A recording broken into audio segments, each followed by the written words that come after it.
भाई T20 world cup तो अब अपने समापन की ओर बढ़ रहा है। सेमीफाइनल्स का दौर शुरू हो चुका है। Top 4 teams south Africa, Afghanistan, India और इंग्लैंड भाई एक दूसरे से भिड़ेंगी और अंत में देखा जाएगा कि आखिर वो कौन सी दो टीम्स हैं जो कि खेलेंगी T20 वर्ल्ड कप 2024 का फाइनल मुकाबला। लेकिन उससे पहले भाई आज हम बात करने जा रहे हैं फर्स्ट सेमीफाइनल की, साउथ अफ्रीका बनाम अफगानिस्तान।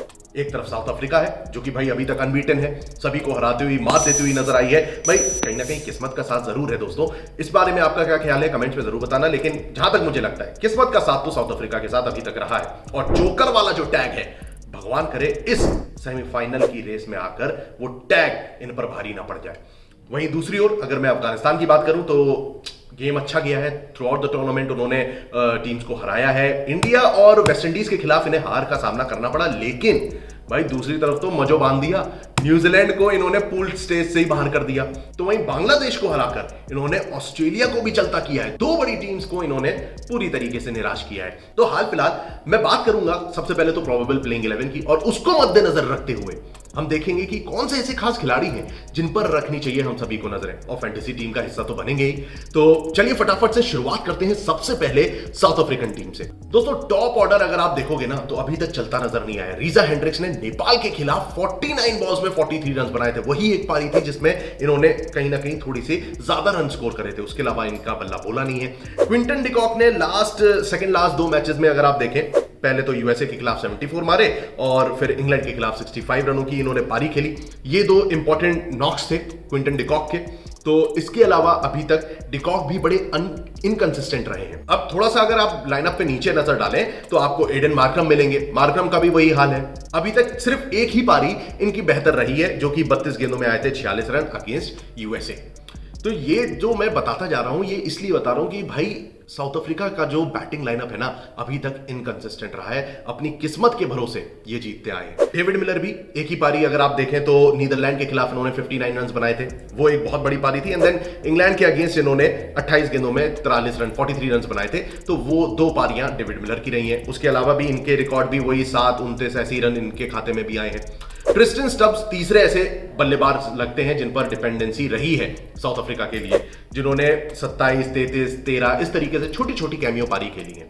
तो बैटिंग लाइनअप जो मैं बता रहा हूं वो अभी तक तो भाई साउथ अफ्रीका का वो ब्लास्ट करने वाला, वो डेंजरस बैटिंग लाइनअप अभी साउथ अफ्रीका का नहीं दिखा है। गेंदबाजी की अगर आप बात करो तो यहां पर टीम के पास Kagiso Rabada, Keshav Maharaj, Anrich Nortje, Tabraiz Shamsi, Ottniel Baartman जैसे गेंदबाज मौजूद हैं। और जहां तक बात है भाई इस स्टेडियम की, जैसा कि मैंने प्री मैच एनालिसिस में ही बोला था, ब्रायन लारा स्टेडियम में पेसर्स का तो कहीं ना कहीं अपर हैंड रहा है उस स्टैट्स को मद्देनजर रखते हुए। तो ऐसे में Ottniel Baartman, Rabada, Nortje, 3 option हैं इनके पास, साउथ अफ्रीका के पास। बाटमैन अगर खेलते हैं तो ये फायदेमंद साबित हो सकते हैं। अब ऐसे में लाइनअप में साउथ अफ्रीकन प्लेयर्स कौन से हैं जो कि की प्लेयर्स के तौर पे आ सकते हैं? बॉलर्स की अगर आप बात करते हो, केशव महाराज कमाल की गेंदबाजी इन्होंने करी है, और साथ ही साथ तबरेज शामजी, इन्होंने लास्ट 3 मैचेस में 2-3 मैचेस में 7-8 विकेट लिए हैं। तो ये तो बॉलर हो गए। साथ ही साथ Anrich Nortje, Kagiso Rabada, and अगर ओटनील बाटमैन खेलते हैं तो वो आप कंसीडर कर सकते हो। तो हाल फिलहाल 5 तो मैं बॉलर लेके चल रहा हूं साउथ अफ्रीका के। यहां पर अगर आप बात करो बैटर्स की तो Quinton de Kock can be the 6th one. तो ये 6 प्लेयर हो गए। मिडिल ऑर्डर में आप डेविड मिलर को चूज कर सकते हैं, that is the 7th player. यानी कि 7 प्लेयर जो मेन इंपॉर्टेंट रोल रखते हैं वो तो ये हुए साउथ अफ्रीका के। अब आते हैं अफगानिस्तान की ओर। भाई अफगानिस्तान की भी हालात जो बल्लेबाजी को लेकर है कुछ पॉजिटिव नहीं है। अगर आप इनके भी बैटिंग लाइनअप पे देखो तो थ्रू आउट द टूर्नामेंट इनके सिर्फ 2 बल्लेबाज चले हैं। पहले है रहमानुल्लाह गुरबाज और दूसरे हैं इब्राहिम जादरान।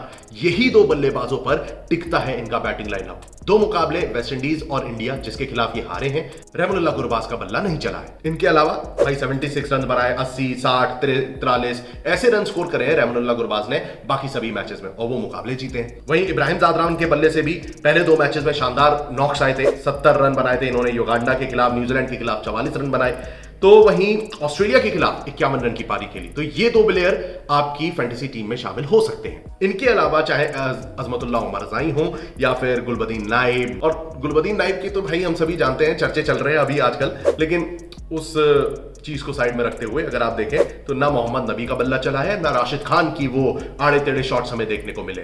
तो यहां पर ये 2 बल्लेबाज होते हैं जैसे साउथ अफ्रीका के मैंने आपको वो 5-6 प्लेयर्स चूज किए हैं, वैसे ही अब यहाँ अफगानिस्तान के चूज कर लेते हैं। तो ये तो हुए 2 प्लेयर, रहमानुल्लाह गुरबाज, इब्राहिम जादरान। बॉलर्स का प्रदर्शन कैसा है भाई?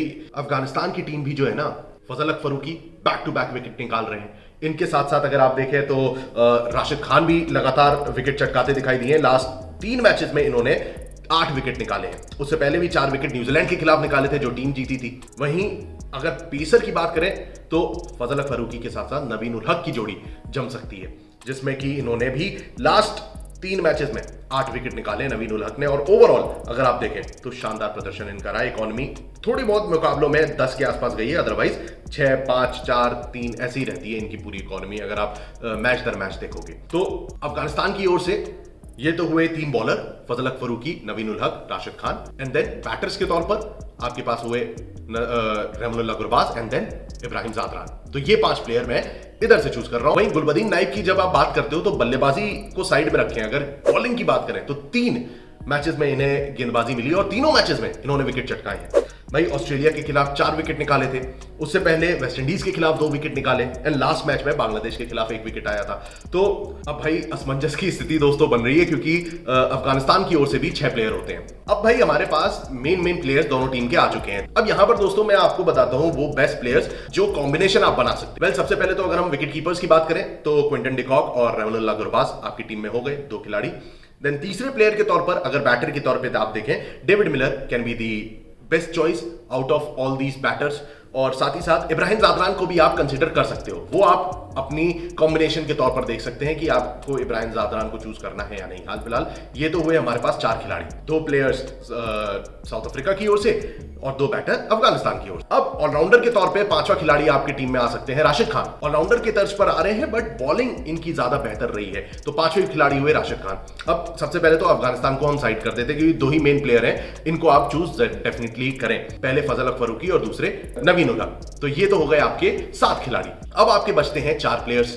अब इन 4 प्लेयर्स में आपको चूज करना है South African team, Rabada, then Keshav Maharaj, Tabraiz Shamsi and आपके एनरिक नॉर्किया। तो ये है आपकी best 11 players from cricket line guru जो कि इस अपकमिंग कॉन्टेस्ट में बेहतर प्रदर्शन कर सकते हैं। अब इस टीम में क्या कुछ चेंजेस आप करना चाहेंगे दोस्तों, कमेंट सेक्शन खुला हुआ है, आइए करते हैं गुफ्तगू। और अगर आपको ये वीडियो पसंद आए, इंफॉर्मेटिव लगे तो दोस्तों सब्सक्राइब का बटन जरूर दबा दीजिए और भाई नोटिफिकेशन की घंटी दबाना ना भूलिए, जिससे कोई भी वीडियो आप मिस ना करें।